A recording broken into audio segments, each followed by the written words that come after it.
Shabbat Shalom, everybody.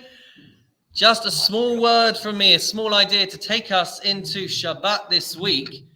What costs $50 million and, if everybody understood its importance, would literally give so many of our Jewish people so much pride and so much certainty in the authenticity of our religion and of our faith. If you don't know what I'm talking about, Sotheby's, the Bible, that's right, the Sassoon Codex, which is on display at Sotheby's. I am so desperate to go and take a look at this. Rabbi Daniel Epstein of Western Marble Arch posted a picture this week of him actually handling the Sassoon Codex. It dates to the late 9th or early 10th century, and it is the earliest, most complete copy of the Hebrew Bible that we have. It contains all 24 books. It's missing only 12 pages and precedes the earliest entirely complete Bible, the Leningrad Codex, by nearly a century. That is unbelievable. I really want to get down there and see that thing up close, face to face. Take my kids, take my wife, take the whole family, take the whole community. We all need to see the Sassoon Codex.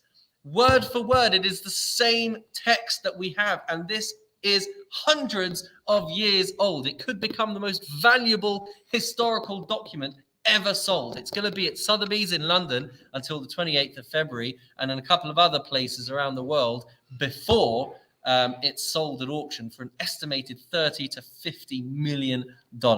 Why do I mention all of this? Because if we think to the most original, the earliest Torah scroll, which Moshe Rabbeinu wrote himself, dictated by the Almighty, that was stored in the Aron Kodesh. That was stored in the Golden Ark, which was placed in the Mishkan. And it's mentioned at the beginning of this week's Parshat. And I'd like to share a very beautiful message from the Aron, from the Golden Ark. It tells us in the Pasuk, in the beginning of our Parsha this week, Parshat Terumah, that there were to be 4 golden rings affixed to the Aron, and it tells that they are to be fastened, they are to be affixed al arba pamotav.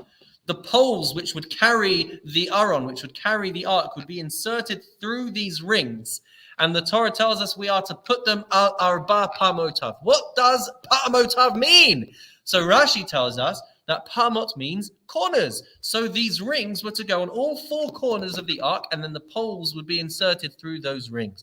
That's one interpretation by Rashi.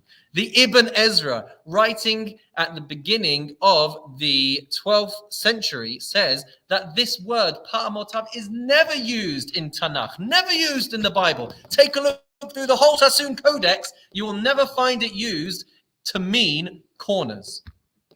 And he cites 2 other places where the same verb comes up. One of them in Shir HaShirim, in the Song of Songs, Ma yafu fa'amayich b'na'alim, how lovely are your feet in sandals, praising B'nai Yisrael, the Jewish people, for journeying by foot to Jerusalem for the Shalosh Regalim. And the second in Tehillim, in the book of Psalms, chapter 85, verse 14, Vayasem lederech pa'amav.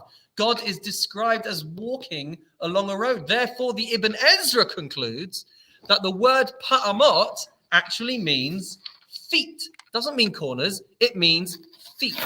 Now, there are later commentaries that suggest further significance. And they say that the Aron Kodesh has feet in the sense that it walks with Yisrael, that it walks with our nation throughout our long, tumultuous history. Not only physically in the times of the Bible when the Golden Ark was carried along with the B'nai Yisrael, but no matter where we go, no matter how drastically the world changes, the Torah comes with us. We don't abandon or revise the Torah, but we bring its timeless wisdom, its timeless values, its timeless principles. We bring them along with us, and we apply them to new realities and circumstances that arise.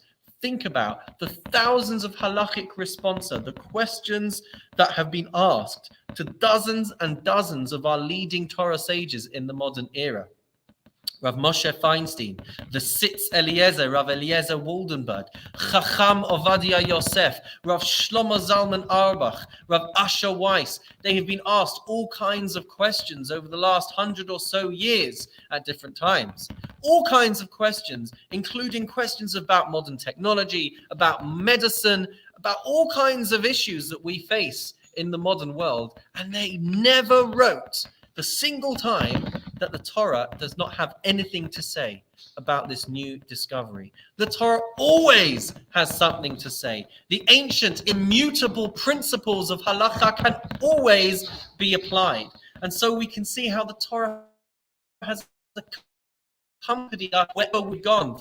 And the original Torah given to our ancestors at Sinai remains as relevant today as it ever was. And in our own lives, we bring the Torah wherever we go. The Torah doesn't just stay behind a curtain in the ark. We take it with us when we go home, when we go to work, when we go on holiday, when we go shopping, when we tend to any of our worldly affairs.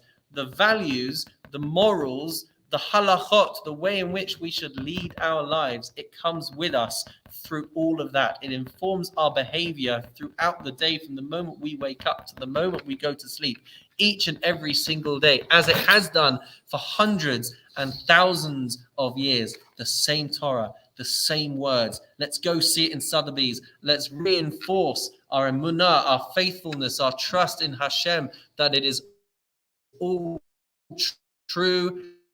A broken direction of tradition back from that original Sefer Torah, passed through to the 9th and 10th centuries, all the way down to today. We can see this for ourselves, living and breathing. And please God, it should give us much needed chizuk, much needed strength, and much needed conviction in our faith, in our tradition, and in our values. And with that I say, Shabbat Shalom.